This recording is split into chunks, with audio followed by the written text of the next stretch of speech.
Pernah nggak kita pergi ke tempat baru lalu nyasar? Atau setidaknya merasa buta arah?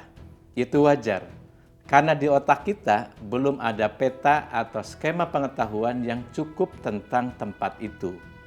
Dalam teori konstruktivisme, setiap kali kita melihat, mendengar, atau meraba sesuatu, otak kita mulai menggambar coretan-coretan sketsa. Awalnya samar, acak, belum jelas. Tapi semakin sering kita mengulang pengalaman, skema itu makin rapat, makin kompleks. Sampai akhirnya kita tidak nyasar lagi. Bahkan justru pengalaman nyasar itulah yang membuat peta mental kita makin lengkap. Begitu pula dalam belajar, di awal sering kita terlihat bingung, loadingnya lama, lolak-lolo. Itu bukan tanda bodoh, tapi tanda otak kita sedang mengkonstruksi skema baru. Prosesnya sederhana, tapi dalam.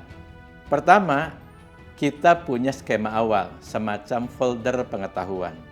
Lalu datang pengalaman baru. Otak berusaha memasukkannya ke dalam folder lama.